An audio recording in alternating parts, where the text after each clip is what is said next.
CM ಸಿದ್ದರಾಮಯ್ಯರನ್ನ ಭೇಟಿಯಾಗಿದ್ದಾರೆ ಆಂಧ್ರದ DCM Pavan Kalyan. Kaveri ನಿವಾಸಕ್ಕೆ ಬಂದ್ರು, ಮುಖ್ಯಮಂತ್ರಿಗಳನ್ನ ಭೇಟಿಯಾಗಿದ್ದಾರೆ.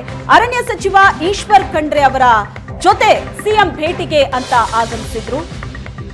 ಪವನ್ ಕಲ್ಯಾಣ್ ಮುಖ್ಯಮಂತ್ರಿಗಳನ್ನ ಭೇಟಿಯಾಗಿ ಚರ್ಚೆ ನಡೆಸಿದ್ದಾರೆ. ಕಾಡು ಪ್ರಾಣಿಗಳ ಹಾವಳಿ ನಿಯಂತ್ರಣ ಮತ್ತು ಆನೆ ಕಾರ್ಯಾಚರಣೆಯ ಬಗ್ಗೆ ಸಭೆ ನಡೆಸಿದ್ರು. ಕಾವೇರಿ ನಿವಾಸದಲ್ಲಿ ಮುಖ್ಯಮಂತ್ರಿಗಳನ್ನ ಪವನ್ ಕಲ್ಯಾಣ್ ಭೇಟಿಯಾದಂತಹ ಕ್ಷಣ ಇದು.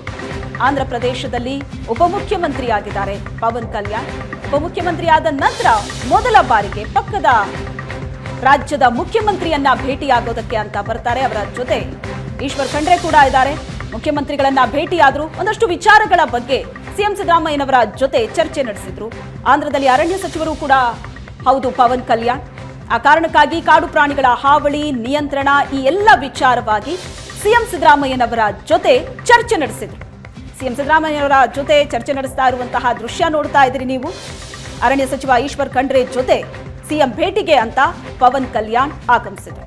ಕಾಡು ಪ್ರಾಣಿಗಳ ಹಾವಳಿ ನಿಯಂತ್ರಣ ಆನೆ ಕಾರ್ಯಾಚರಣೆ ಇವೆಲ್ಲದರ ಬಗ್ಗೆ ಸಭೆ ನಡೆಸಿದ್ರು. ಸುದೀರ್ಘವಾದಂತ ಚರ್ಚೆ ನಡೆಸಿದ್ರು. ದೃಶ್ಯದಲ್ಲಿ ನೋಡ್ತಾ ಇದ್ರಿ. ಕಾವೇರಿ ನಿವಾಸಕ್ಕೆ ಬಂದಂತಹ ಆಂಧ್ರ ಡಿಸಿಎಂ ಪವನ್ ಕಲ್ಯಾಣ್. ಅರಣ್ಯ ಸಚಿವ ಈಶ್ವರ್ ಖಂಡ್ರೆ ಅವರಿಗೆ ಶಾಲು ಹೊದಿಸಿ ನೆನಪಿನ ಕಾಣಿಕೆಯನ್ನ ಕೊಟ್ಟರು. ಒಂದಷ್ಟು ವಿಚಾರಗಳ ಬಗ್ಗೆ ಚರ್ಚೆ ಕೂಡ ನಡೆಸಿದ್ರು ಪವನ್ ಕಲ್ಯಾಣ್ ಸಿಎಂ ಸಿದ್ದರಾಮಯ್ಯನವರ ಜೊತೆ. ಉಪಮುಖ್ಯಮಂತ್ರಿಯಾಗಿ ಅಧಿಕಾರ ಸ್ವೀಕರಿಸಿದ ನಂತರ ಪಕ್ಕದ ರಾಜ್ಯದ ಮುಖ್ಯಮಂತ್ರಿಯನ್ನ ಇದೇ ಮೊದಲ ಬಾರಿಗೆ ಪವನ್ ಕಲ್ಯಾಣ್ ಭೇಟಿ ಮಾಡಿದ್ರು, ಚರ್ಚೆ ನಡೆಸಿದ್ರು. ಅರಣ್ಯ ಸಚಿವರು ಕೂಡ ಹೌದು ಆಂಧ್ರದಲ್ಲಿ.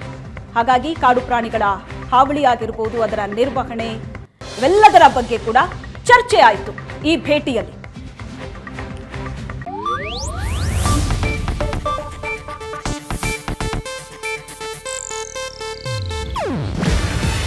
ಇದು ಏಷ್ಯಾನೆಟ್ ನ್ಯೂಸ್ ನೆಟ್ವರ್ಕ್ ಪ್ರಸ್ತುತಿ.